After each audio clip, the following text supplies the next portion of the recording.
प्रिय विद्यार्थियों, आज हम एल्कीनों के अंतर्गत इनके बनाने की विधियां, भौतिक गुण तथा इनके स्थायित्व के बारे में अध्ययन करेंगे।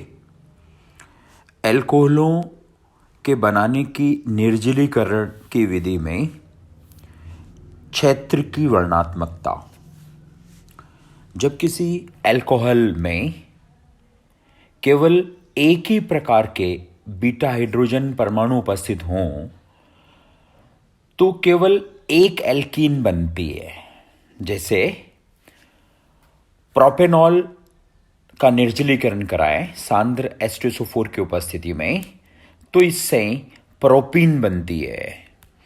परंतु यदि किसी एल्कोहल में दो प्रकार के बीटा हाइड्रोजन परमाणु उपस्थित हों तो दो एल्कीनों का मिश्रण प्राप्त होता है। जैसे 2-ब्यूटेनॉल, इसका निर्जलीकरण कराएं तो 2 ब्यूटीन और 1 ब्यूटीन का मिश्रण प्राप्त होता है। इस अभिक्रिया में 2 ब्यूटीन मुख्य उत्पाद के रूप में प्राप्त होती है, अर्थात 2 ब्यूटीन की प्रतिशत मात्रा अधिक होती है, यानी 80% होती है। अणु के किस क्षेत्र से प्रोटॉन का विलोपन हो और कौन सी एल्कीन बने, इसे क्षेत्र की वर्णनात्मकता कहते हैं, जो सेट्जेफ नियम के अनुसार होती है। हाफमान विलोपन चतुष्क अमोनियम लवण या सल्फोनियम लवण की विलोपन अभिक्रिया से उत्पाद के रूप में कम प्रतिस्थापी एल्कीन प्रायिकता से बनती है। जैसे इस चतुष्क अमोनियम हाइड्रोक्साइड लवण में विलोपित होने वाले एथिल व प्रोपिल समूह दोनों में से कम प्रतिस्थापी एथिल समूह एथीन के रूप में मुक्त होता है, जैसा इस अभिक्रिया में प्रदर्शित किया गया है। अब यदि इसकी क्रियाविधि को देखा जाए तो क्रियाविधि से स्पष्ट है कि धनावेशित नाइट्रोजन परमाणु का तीव्र -I प्रभाव पड़ता है। इस प्रभाव के कारण नाइट्रोजन से जुड़े बीटा कार्बन परमाणु इलेक्ट्रॉन न्यून हो जाते हैं, जिससे उसके साथ जुड़े बीटा हाइड्रोजन का OH- द्वारा आसानी से H2O के रूप में पृथक्करण हो जाता है और एथिलीन बनती है। एल्कीन बनाने की नेक्स्ट विधि है एल्काइनों का हाइड्रोजनीकरण। एल्काइनों का उत्प्रेरक की उपस्थिति में नियंत्रित हाइड्रोजनीकरण करवाते हैं तो एल्कीन बनती है। जैसे एसिटिलीन का प्लेटिनम, पैलेडियम या निकल उत्प्रेरक की उपस्थिति में हाइड्रोजनीकरण कराया जाए तो एथीन बनती है। ऐसे ही 1 एल्काइन हाइड्रोजनीकरण करवाने पर 1 एल्कीन बनाती है। इसी तरह से ये 2 एल्काइन, इसका हाइड्रोजनीकरण कराएं लिंडलर उत्प्रेरक अर्थात पैलेडियम और कैल्शियम कार्बोनेट PbO की उपस्थिति में तो इससे सिस 2 एल्कीन बनती है। जबकि द्रव अमोनिया और सोडियम की उपस्थिति में हाइड्रोजनीकरण कराएं तो इससे ट्रांस 2 एल्कीन बनती है।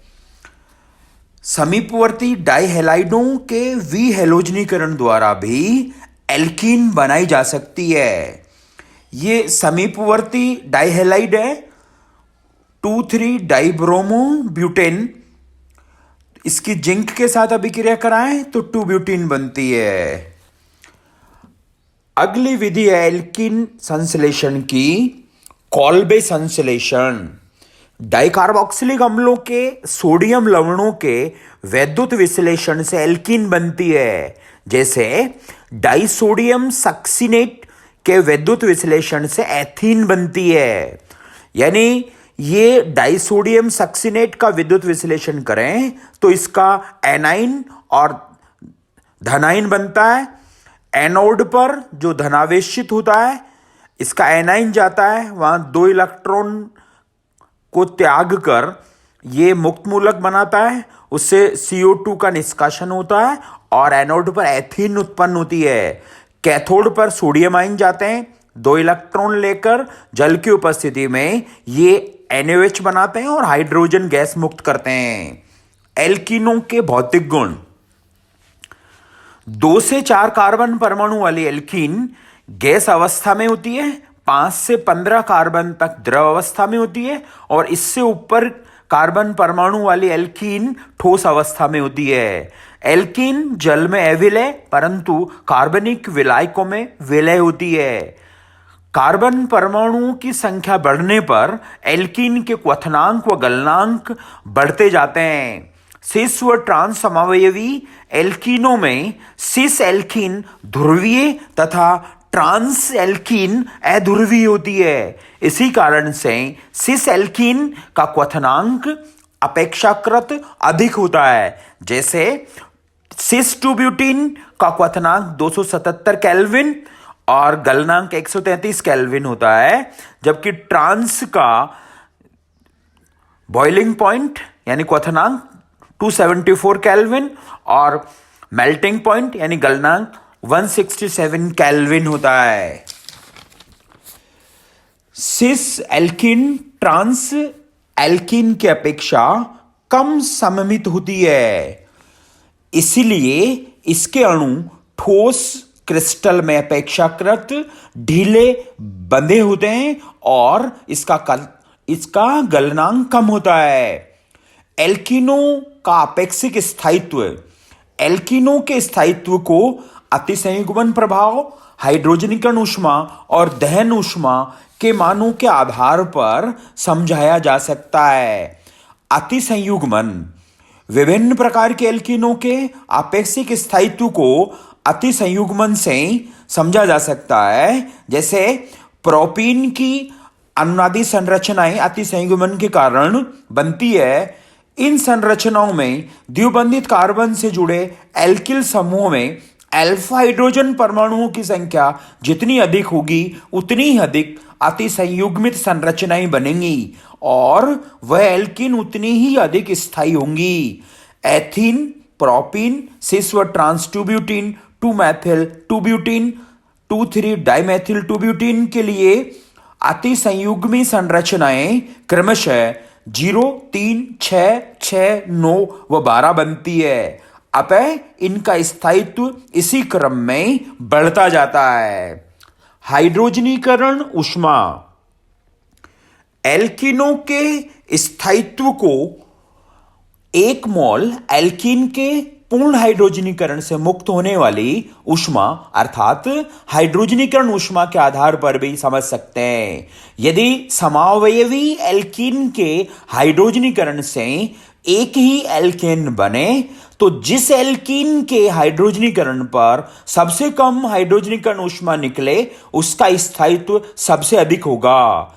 इस उदाहरण में 1 ब्यूटीन और सिस व ट्रांस 2 ब्यूटीन के हाइड्रोजनीकरण ऊष्माएं प्रदर्शित की गई है और इन हाइड्रोजनीकरण ऊष्माओं के आधार पर स्थायित्व का क्रम सबसे ज्यादा स्थायित्व ट्रांस 2 ब्यूटीन होगी और उससे कम सिस 2 ब्यूटीन और सबसे कम 1 ब्यूटीन होगी। दहन ऊष्माओं के आधार पर भी स्थायित्व को समझ सकते हैं। ऐसे समावयवी एल्कीन जिनके हाइड्रोजनीकरण पर समान एल्केन नहीं बनती है उनके सापेक्ष स्थायित्व को उनकी दहन ऊष्माओं के द्वारा निर्धारित करते हैं। वह एल्कीन समावयवी जिसके दहन पर सबसे कम ऊष्मा उत्पन्न होती है सबसे अधिक स्थायी होती हैं।